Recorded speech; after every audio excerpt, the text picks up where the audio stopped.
देखो आपका ये वेलोसिटी निकालनी है दोनों ब्लॉक्स की, जबकि spring comes to their natural length.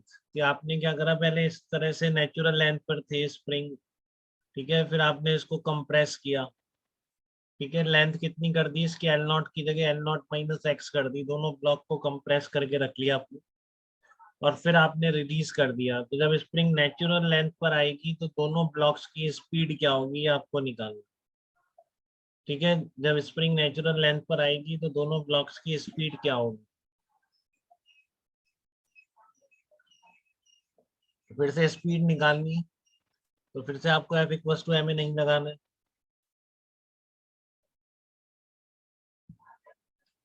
क्या लगाएंगे, क्लियर है सबको? इसमें भी आप वो भी निकाल सकते थे, स्पीड भी निकाल सकते हैं जब नेचुरल लेंथ पर आएगी, दोनों ब्लॉक का इंडिविजुअल डिस्प्लेसमेंट भी निकाल सकते हैं जब नेचुरल लेंथ पर आएगी, ठीक है। बट आपको कहीं भी F equal to M A use नहीं करना।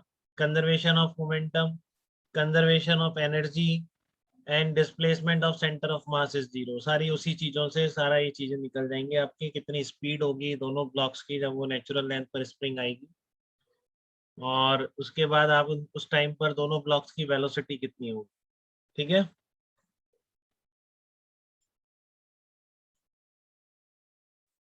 तो देखो आप इसको, आपने यहाँ पर ये इनिशियल पोजीशन है ये वाली, फिर ये बेसिकली फाइनल पोजीशन है कि आपकी वापस नेचुरल लेंथ पर आ गई।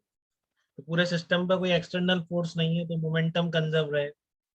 इनिशियल जीरो था, फाइनली भी मोमेंटम क्या रहेगा, जीरो रहेगा। तो जब ये नेचुरल लेंथ, पहले इस पोजीशन में थे, फिर ये यहाँ पर नेचुरल लेंथ पर आ गई। नेचुरल लेंथ मतलब दोनों के बीच की डिस्टेंस एल नॉट। मैं तीनों चीजें, वेलोसिटी भी निकाल देते हैं और वो भी निकाल देते हैं डिस्प्लेसमेंट। तो मैंने मान लिया ये यहाँ तक x1 डिस्प्लेस हुआ, ये x2 डिस्प्लेस हुआ, ठीक है। सबसे पहले स्पीड निकाल रहे हैं, दोनों नेचुरल लेंथ पर आने पर इनकी स्पीड कितनी होगी। जब आपने इस पोजीशन में रख रखा था दोनों ब्लॉक्स को, वेलोसिटी नहीं थी उनके पास, रिलीज किया है आपने, ठीक है। तो इसलिए आप क्या बोलेंगे कंजर्वेशन ऑफ लीनियर मोमेंटम से, कि P initial is equal to P final, ये आपकी पहली कंडीशन है, ठीक है।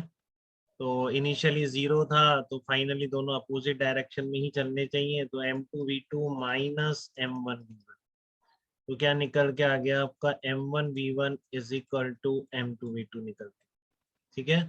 तो ये आपका पहली इक्वेशन आ गई। किसी को डाउट बेटा कंजर्वेशन ऑफ मोमेंटम? ब्लॉक जब इस तरह से स्प्रिंग कंप्रेस थी, रिलीज करने के बाद नेचुरल लेंथ पर पहुंच गई, तब एक ब्लॉक की स्पीड v1 है, एक ब्लॉक की स्पीड v2 है, क्योंकि इस ड्यूरेशन में, इससे इस कॉन्फ़िगरेशन चेंज में कोई भी एक्सटर्नल फोर्स सिस्टम पे नहीं आया है।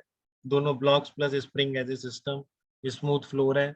उन सब कंडीशन से हमने क्या करा कि इनिशियल मोमेंटम और फाइनल मोमेंटम इक्वेट कर दिया, ठीक है।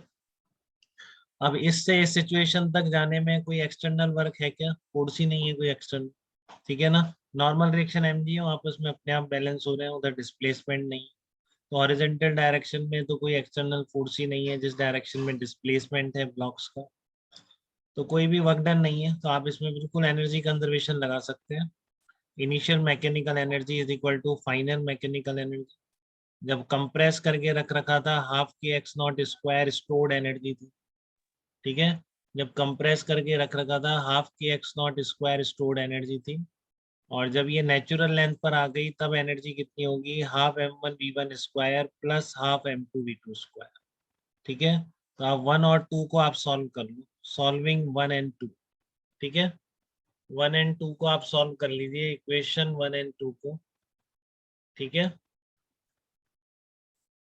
तो क्या दिख जाएगा आपको, v1 और v2 की वैल्यू निकल आएगी, ठीक है। इसमें कोई डाउट बेटा किसी को भी? स्पीड निकालने में, एनर्जी कंजर्वेशन में कोई दिक्कत? जब नेचुरल लेंथ पर है तो कोई पोटेंशियल एनर्जी नहीं है, सिर्फ काइनेटिक। जब कंप्रेस करके जस्ट आफ्टर द रिलीज कोई वेलोसिटी नहीं आई है, तो सिर्फ आपकी क्या है, पोटेंशियल एनर्जी, ठीक है। अब आता है दोनों का डिस्प्लेसमेंट, तो फिर वही तरीका, ठीक है ना। x1, ये लेंथ देखो आप एल नॉट कह रहे हो, और पहले कितनी थी, अगर x1 डिस्प्लेस हुआ x2, तो x1 plus L not minus x not plus x2 is equal to L not, तो x1 प्लस x2 क्या आ जाएगा, x नॉट आ जाएगा, ठीक है। एल नॉट कट जाएगा। और दूसरा बताइए, डिस्प्लेसमेंट सेंटर ऑफ मास का होगा नहीं, तो m1 delta x1 is equal to m2 into delta x2, जैसे लास्ट प्रॉब्लम में बनाई थी बिल्कुल वैसे ही। दोनों इक्वेशन सॉल्व कर लेंगे तो x1 x2 भी आ जाएगा, ठीक है, किसी भी स्टेप पर कोई कंफ्यूजन इस problem?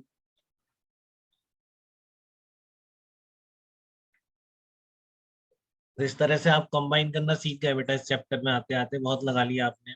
Energy conservation, momentum conservation, centre of mass displace नहीं करेगा।